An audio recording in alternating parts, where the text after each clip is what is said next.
ಅಲ್ಲ ಕಮಲ, ತಲೆನ ಹೀಗೆ ಬತ್ತಿ ಮಾಡ್ಕೊಂಡು ಕೂತ್ಕೊಂಡ್ರೆ ತಲೆನೋವು ಬರದೆ ಇನ್ನೇನಾಗತ್ತೆ ಹೇಳು. ಬಸ್ರಿ ವಾರಕ್ಕೆ ಒಂದ್ಸತಿ ಆದ್ರೂ ತಲೆಗೆ ಹರಳೆಣ್ಣೆ ಹಚ್ಕೊಂಡು ಸ್ನಾನ ಮಾಡ್ಲಿಲ್ಲ ಅಂದ್ರೆ ಹೇಗೆ ಹೇಳು? ಹಳ್ಳೆಣ್ಣೆ ಹೋಗ್ತಿದ್ರೆ ತೆಗಿಯೋದ್ ಕಷ್ಟ ಅತ್ತೆ. ಕೂದ್ಲು ಬೇರೆ ದಟ್ಟ ಅಲ್ವಾ, ಉಜ್ಜಿ ಉಜ್ಜಿ ರಟ್ಟೆ ಎಲ್ಲ ನೋವು ಬಂದ್ಬಿಡುತ್ತೆ. ಅಲ್ಲ ಅಕ್ಕ, ಮನೇಲಿ ನಾನಿಲ್ವಾ, ಕರ್ದಿದ್ರೆ ಬಂದು ತಲೆ ಉಜ್ಕೊಳಲ್ಲ ಅಂತಿದ್ನಾ? ಅಲ್ವಾ ಮತ್ತೆ? ಇರಿ, ನಾಳೆ ನಾನೇ ಬಂದು ತಲೆಗೆ ಎಣ್ಣೆ ಹಚ್ಚಿ ಬಿಸಿ ಬಿಸಿ ನೀರಲ್ಲಿ ಸ್ನಾನ ಮಾಡಿಸ್ತೀನಿ.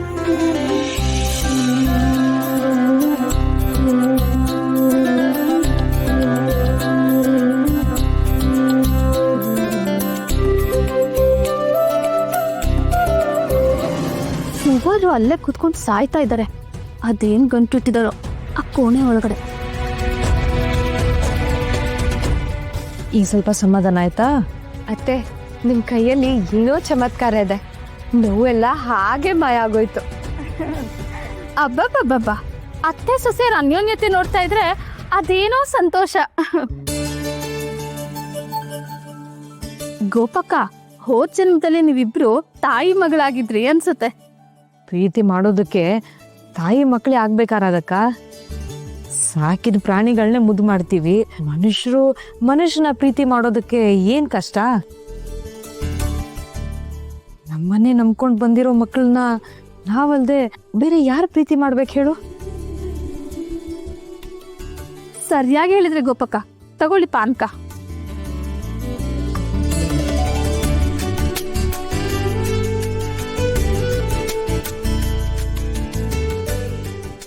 ಇನ್ನೊಂದು ಲೋಟ ಇದೆಯಲ್ಲ, ನೀನು ತಗೋರದಕ್ಕ. ಪರವಾಗಿಲ್ಲ ಅಕ್ಕ, ನಾನು ಆಮೇಲೆ ಕುಡಿತೀನಿ.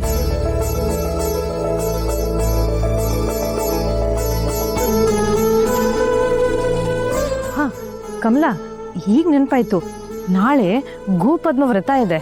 ಹೊಸದಾಗಿ ಮದುವೆ ಆಗಿರೋ ಹೆಣ್ಮಕ್ಳ ಕೈಯಲ್ಲಿ ವ್ರತ ಮಾಡಿಸ್ಬೇಕು. ಈ ವ್ರತನ ಸರಸ್ವತಿ ಕೈಯಲ್ಲಿ ಮಾಡಿಸ್ಬೇಕು ಅಂತ ಇದ್ದೀನಿ. ಒಂದು 5 ಜನ ಮುತ್ತೈದೆಯರನ್ನ ಕರಿಬೇಕು. ಸರಿ ಅತ್ತೆ, ಸರಸ್ವತಿನ ಕರ್ಕೊಂಡು ಹೋಗಿ ಕರ್ದ್ಬಿಟ್ಟು ಬರ್ತೀನಿ. ಅವಳಿಗೂ ಮನೆಗಳು ಪರಿಚಯ ಆಗುತ್ತೆ. ಸರಸ್ವತಿನ ಬೇಡ ಬೇಡ ಬೇಡ ಬೇಡ, ಅವಳೇ ಮಾಡೋ ಪೂಜೆಗೆ ಅವಳೇ ಹೋಗಿ ಕರೆಯೋದು ಚೆನ್ನಾಗಿರಲ್ಲ. ಒಂದು ಕೆಲಸ ಮಾಡು, ನೀನು ರಾಧಕ್ಕನ ಜೊತೆ ಹೋಗಿ ಕರೆದ್ ಬಾ. ಏನಂತೀರ ರಾಧಕ್ಕ? ಆಯ್ತು ಗೋಪಕ್ಕ, ನಾವಿಬ್ರು ಹೋಗಿ ಬರ್ತೀವಿ.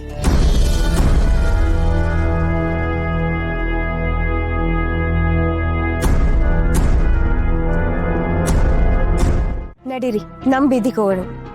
ಏನ್ ಹೋಗೋದು ಏನೋ ಅಮ್ಮ, ನಿನ್ನ ನೋಡಿದ್ರೆ ನನಗ್ ಪಾಪ ಅನ್ಸುತ್ತೆ. ಪಾಪನ? ಯಾಕೆ? ಅಲ್ಲ ಕಮಲಮ್ಮ, ಮುಂಜಾನೆ ಮನೆಯವ್ರಿಗಿಂತ ಮೊದ್ಲೇ ಬೇಗ ಹೇಳ್ತೀಯ, ರಾತ್ರಿ ಎಲ್ರ ಮಗದ ಮೇಲೆ ಮನೆ ಕೆಲ್ಸ ಎಲ್ಲ ಮುಗಿಸಿ ತಡವಾಗಿ ಮಲ್ಕೋತೀಯ. ನಿನ್ನಂತ ಸೊಸೆ ಪಡೆಯೋಕೆ ಗೋಪಮ್ಮ ಪುಣ್ಯ ಮಾಡಿದ್ಲು ಅಂತ ಅನ್ಸುತ್ತೆ. ಅಂತ ಅತ್ತೆ ಪಡೆಯೋಕೆ ನಾನ್ ಪುಣ್ಯ ಮಾಡಿದ್ದೆ ಅಂತ ಹೇಳಿ? ನನ್ಗ ಹಾಗನ್ಸ್ತಾ ಇಲ್ಲ. ಗೋಪಮ್ಮ ಎಲ್ಲ ಸರಿ, ಆದ್ರೆ ಒಂದು ವಿಷಯ ನಂಗಿಷ್ಟ ಆಗ್ಲಿಲ್ಲ. ಯಾವ ವಿಷಯ? ಒಂದ್ ಕಣ್ಣಿಗೆ ಬೆಣ್ಣೆ, ಇನ್ನೊಂದ್ ಕಣ್ಣಿಗೆ ಸುಣ್ಣ ಹಚ್ಚೋ ಕೆಲಸ ಮಾತ್ರ ಮಾಡಬಾರ್ದು. ನೀವೇನೇನೋ ಮಾತಾಡ್ಬೇಡಿ. ಅವ್ರ ಅಂತ ಕೆಲ್ಸ ಏನ್ ಮಾಡಿದ್ದಾರೆ? ನೀನು ಗೋಪಮ್ಮನ ಅಣ್ಣನ ಮಗಳು ಅಲ್ವಾ?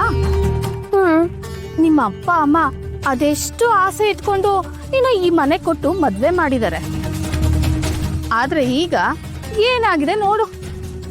ಏನಾಗಿದೆ? ಅಯ್ಯೋ, ಹೇಗೆ ಹೇಳೋದು? ನೀನು ಬೆಳ್ಳಗಿರೋದನ್ನೆಲ್ಲ ಹಾಲು ಅಂತ ನಂಬ್ಕೊಂಡ್ಬಿಟ್ಟಿದ್ಯಾ. ನಾನು ಈ ಮನೆ ಹಿರಿ ಸೊಸೆ, ಎಲ್ಲಾರ್ನು ಅನ್ಸರ್ಸ್ಕೊಂಡು ಹೋಗ್ಬೇಕು ಅಂತ ಪಾಪ ತುಂಬಾ ಕಷ್ಟ ಪಡ್ತಿದ್ಯಾ. ನಿನ್ ಹಿಂದೆ ಏನ್ ನಡೀತಾ ಇದೆ ಅಂತ ನಿನ್ ಗಮನಿಸ್ತಾನೆ ಇಲ್ಲ. ಇಲ್ಲಿ ನಿಮ್ಮತ್ತೆ ಅವಳಿಗೆ ಕೊಡ್ತಾ ಇರೋ ಪ್ರಾಮುಖ್ಯತೆ ನಿನಗ್ ಕೊಡ್ತಾ ಇಲ್ಲ. ಕಾರಣ ಇಷ್ಟೇ, ಅವಳು ಶ್ರೀಮಂತರ ಮನೆಯಿಂದ ಬಂದವಳು, ನೀನು ಸಾಧಾರಣ ಕುಟುಂಬದಿಂದ ಬಂದವಳು. ಹೋಗ್ಲಿ, ಈ ಮನೆಗೋಸ್ಕರ ಕತ್ತೆ ತರ ದುಡಿತಾ ಇರೋದು ನಿನ್ ಗಂಡ. ಆದ್ರೆ ಈ ಮನೆಯಲ್ಲಿ ವೆಂಕಟನಾಥನ್ ಸಿಗೋ ಮಾನ್ಯತೆ ನಿನ್ ಗಂಡನ್ ಸಿಗ್ತಾ ಇದ್ಯಾ? ನಾನ್ ಹೇಳೋದ್ ಸರಿ ಇದೆ ಅಂದ್ರೆ ಒಪ್ಕೋ, ಇಲ್ಲ ಅಂದ್ರೆ ಉಗಿದ್ ಬಿಡು.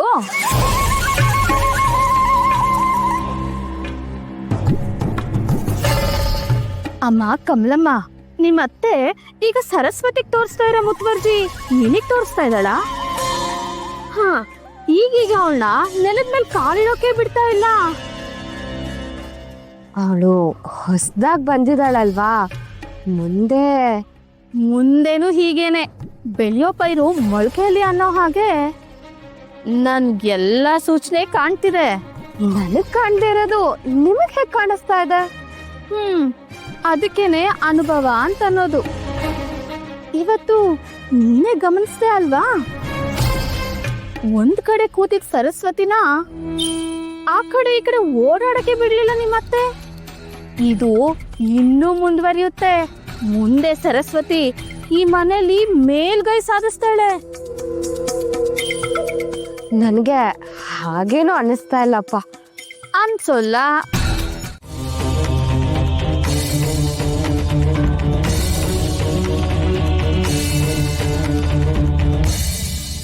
ನೀವ್ ಮಾತ್ರ ಸುಖವಾಗಿರ್ಬೇಕು, ನಾನು ನನ್ ಗಂಡ ಗಾಣದ ಎತ್ತರ ದುಡಿಬೇಕಾ?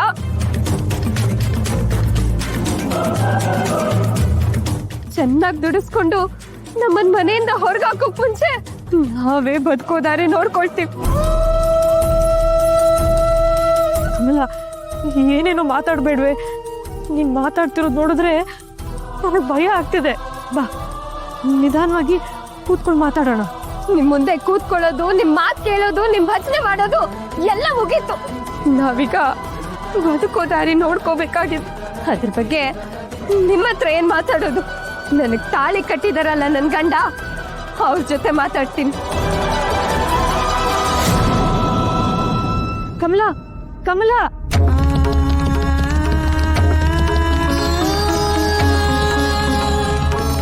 ಸರಸ್ವತಿ ಸಮಾಧಾನ ಮಾಡ್ಕೊಮ್ಮ.